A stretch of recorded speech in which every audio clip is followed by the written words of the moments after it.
할렐루야! 이 영상을 통해서 함께 예배하고 있는 모든 분들에게 하나님의 은혜와 사랑이 충만하길 간절히 소망합니다. 오늘 우리의 삶 가운데 주시는 하나님의 말씀은 역대상 15장 1절에서 29절에 있는 말씀입니다. 다윗은 우리가 잘 알고 있듯이 하나님의 마음에 합했던 인물입니다. 그렇다면 그가 어떻게 하나님의 마음에 합할 수 있었을까요? 다윗은 세상적인 부요함보다 하나님의 임재를 더욱 사모했던 사람이었습니다. 그는 믿음의 열정을 가졌습니다. 비록 실수도 했지만 하나님을 향한 뜨거운 마음이 늘 있었습니다. 그는 여부수 족속에게 시온 산성을 빼앗아 다윗성이라 이름한 곳에 자신의 궁전을 세웠습니다. 다윗의 가장 큰 소원은 자신의 궁전보다 하나님의 언약궤를 자신의 궁전에 모셔오는 것이었습니다. 하나님의 언약궤는 하나님의 임재의 상징이며 언약궤를 모시는 것은 곧 하나님을 다윗 산성에 모셔드리는 것이었습니다. 다윗은 하나님의 궤를 모시기 위해 정성껏 준비했습니다. 다윗에게 자신을 위한 궁전보다 더 중요한 것이 바로 이것이었기 때문입니다. 그도 그럴 것이 하나님께서 동행치 않으시는 삶은 의미가 없기 때문입니다. 다윗은 화려한 궁전보다 거룩하고 신령한 하나님의 임재를 갈망했습니다. 우리도 하나님을 우리 안에 모셔드리기 위해서 마음을 다하고 힘을 다하고 정성을 다해야 할 것입니다. 지난번 다윗은 하나님의 언약궤를 모시는데 실패했습니다. 그에게 하나님의 언약궤를 모시기 위한 기대나 열정이 부족했던 것이 아니라 하나님의 규례대로 언약궤를 모시지 않았기 때문이었습니다. 하나님의 언약궤는 성전을 섬기는 레위 자손 중 그앗 자손들이 어깨에 메고 운반해야 합니다. 이것이 하나님이 정하신 율법입니다. 하나님을 향한 열정은 언제나 하나님의 말씀에 기초를 두어야 합니다. 영적 열심이 하나님의 말씀보다 앞설 수는 없습니다.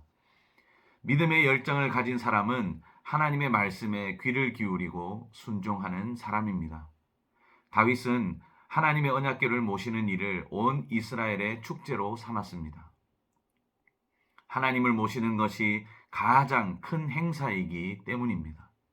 그앗 자손들은 성막의 기구들을 맡았고 므라리 자손들은 성막의 띠와 널판들과 기둥들을 맡았습니다. 게르솜 자손들은 성막의 문장과 뜰의 휘장을 맡았습니다. 다윗은 대제사장 아비아달과 레위인들에게 자신들의 몸을 성결하게 할 것을 명령합니다. 성결하지 않는 사람, 거룩하지 않은 사람은 하나님께 나아갈 수도 없고 하나님을 섬길 수도 없습니다. 왜냐하면 하나님은 거룩한 분이시기 때문입니다. 하나님의 궤를 맨 사람이나 성전 기구들을 운반할 자들, 그 모든 사람들은 자신을 성결하게 해야 합니다. 성결과 함께 요구되는 것은 하나님의 방법입니다. 우리의 뜻이 아닌 다윗의 뜻과 방법이 아닌 하나님의 방법이었습니다. 우리는 하나님의 말씀대로 순종하기 위해서 부르심을 받았습니다. 다윗은 이제 모세를 통해 주어진 하나님의 말씀을 순종합니다. 말씀에 따라 순종하는 삶이야말로 하나님을 영화롭게 하는 길입니다. 우리는 우리의 열심과 노력을 하나님께서 기뻐하실 거라 생각합니다. 그러나 여기에는 늘 함정이 도사리고 있습니다. 다윗은 열정과 영성이 부족해서 언약궤를 모셔오기로 했던 첫 번째 시간을 실패한 것이 아니었습니다. 하나님의 말씀대로 순종하지 않았기에 실패했던 것입니다. 열정보다 우선시 되어야 하는 것은 하나님의 말씀과 그 뜻을 따르는 것입니다. 이어 다윗은 레위 사람들로 찬양대를 조직합니다. 법궤가 예루살렘에 입성할 때 하나님을 찬양하며 온 백성과 함께 기쁨의 예배를 드리기 위해서였습니다. 레위 지파는 각자의 재능에 따라 역할을 나눠서 감당을 합니다.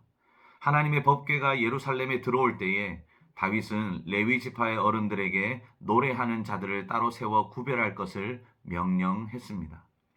하나님의 영광을 선포하는 것은 말로만 이루어져서는 안 됩니다. 소리를 높여 찬양으로 영광을 돌려드려야 합니다. 온전한 찬양을 위해서는 전문 사역자도 필요합니다. 왜냐하면 하나님께 영광을 올릴 때는 최선을 다해야 하기 때문입니다. 헤만과 아삽과 에단은 찬양 대장으로 임명되었습니다. 이 세 사람은 찬양대의 대표로서 찬양대 전체를 지휘하는 책임을 맡았습니다. 그들은 노래하는 일과 노재금을 연주하는 일을 맡았습니다. 하나님의 사역에는 이처럼 동력자들이 필요합니다. 서로 돕고 협력해야 하나님의 나라를 섬길 수 있고 이룰 수가 있습니다. 그 다음 서열로 악사들을 세웠습니다. 오베데돔은 하나님의 궤를 지켰던 자인데 전문 악사로도 세워졌습니다. 헤만과 아삽과 에단은 노재금을 맡았고 스가랴 외 7명은 비파를 맡았습니다. mat디디아와 5명은 수금을 탔습니다. 찬양대원들은 제각각 역할을 나누어 하나님께 영광스럽고 아름다운 찬양을 드렸습니다. 하나님께 찬양을 드리는 일은 개인이 혼자 감당하지 않았습니다. 다른 지체들과 함께 협력해야 아름다운 소리가 만들어지는 것입니다. 그나냐는 노래에 재능이 있었던 자로 노래를 가르쳤습니다. 이 외에 7명의 제사장들은 하나님 궤 앞에서 나팔을 불었습니다.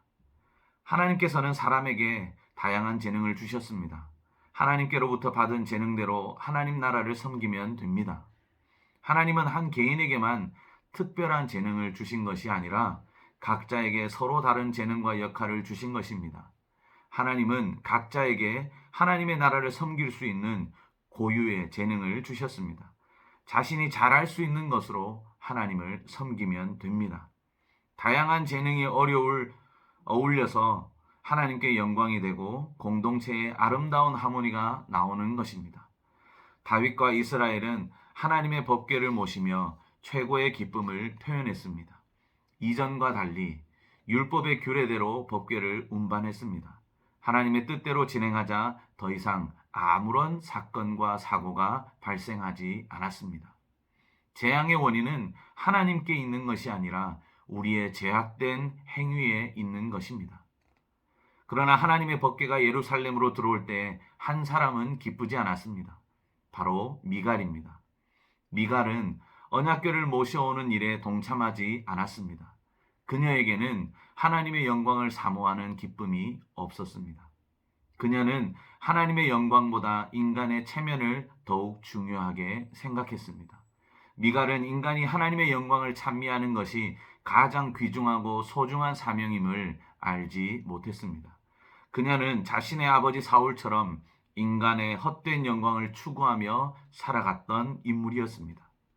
하나님은 인간의 헛된 영광을 추구하는 미갈을 저주하셨고 그녀는 죽는 날까지 자식을 낳지 못했습니다. 그러나 다윗은 하나님의 영광을 구하고자 체면을 생각하거나 눈치를 살피지 않았습니다. 하나님의 영광을 더욱 열정적으로 표현하고 사모하는 것은 진정으로 하나님 앞에서 아름다운 것입니다. 사랑하는 신우의 여러분, 하나님의 영광을 구하고 사모하며 인간의 욕심을 내려놓고 온전히 하나님만을 구하는 우리 모두가 되기를 주님의 이름으로 축복합니다. 우리의 삶이 직장에서의, 가정에서의, 교회에서의 삶이 비록 내 뜻과 내 방법대로 지금까지 살아왔다면 하나님께 영광을 올려드리고자 하는 우리의 인생 가운데 하나님의 뜻과 방법이 먼저 우선시 되어야 한다는 것을 기억하시고 오늘 하루도 이 한 주도 하나님의 인도하심과 동행하심 속에서 하나님의 뜻을 구하고 하나님의 방법을 구함으로 능력 있는 승리의 삶을 살아가기를 주님의 이름으로 축원합니다. 기도하겠습니다. 사랑의 아버지 하나님, 은혜와 사랑을 감사합니다. 우리로 우리의 마음 속에 주님을 왕으로 모실 수 있는 은혜를 주시고 그렇게 살아갈 수 있도록 하나님의 뜻과 계획을 일러주시니 감사합니다.